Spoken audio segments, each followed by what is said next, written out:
This is Engadget. Here's what's happening in the world of technology.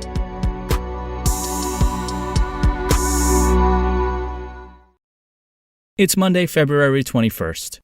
Truth Social, Donald Trump's Twitter-like social media platform, will launch in the App Store on February 21st, according to Reuters. The date comes courtesy of a post seen by the outlet on a test version of the network.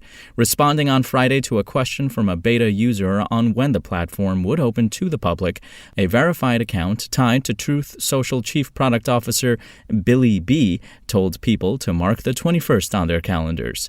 We're currently set for release in the Apple App Store for Monday, February 21st, the executive said, according to Reuters. Incidentally, the 21st marks the President's Day holiday in the U.S. Provided the network doesn't suffer a hiccup like the one it did last fall when a prankster claimed the Donald J. Trump username and posted an image of a defecating pig, the launch will mark Trump's return to social media.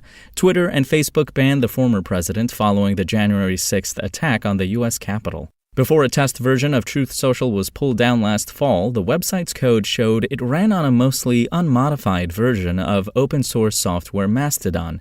In October, the Software Freedom Conservancy accused the Trump Media and Technology Group, TMTG, of violating Mastodon's AGPL v3 license by not sharing the platform's source code.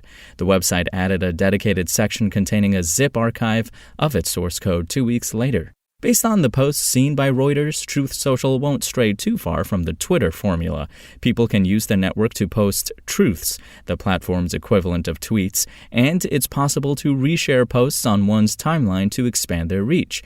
The executive who answered questions from beta users said the company was working on a verification policy that it would publish in the coming weeks. He also mentioned TMTG was also working on a direct messaging feature that would come later.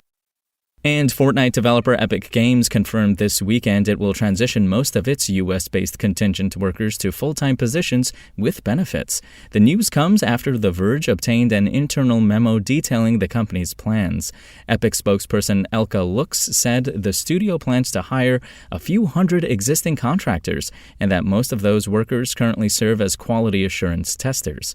Epic will directly employ those individuals and they'll have access to the company's benefits plan. Lux also noted the company will still hire contingent workers to fill short-term needs, and the memo The Verge obtained said Epic would not extend the full-time employment offer to some workers. There are a few exceptions in which it makes sense for both the worker and Epic to maintain contingent worker status, the document said, according to the outlet. Epic's decision to convert many of its QA testers to full-time employees comes at a moment when workers in similar positions at Activision Blizzard's Raven Software work to unionize. In December, the studio laid off a dozen QA testers, leading to a walkout involving both full-time employees and contractors. Last month, those workers said they would unionize with the Communication Workers of America and asked the troubled publisher to voluntarily recognize their group. Activision did not do that and instead moved to reorganize the studio in a way that critics of the company claim is designed to thwart those efforts. If you want to catch the latest tech news as it's happening, check out Engadget.com or tune in again every weekday.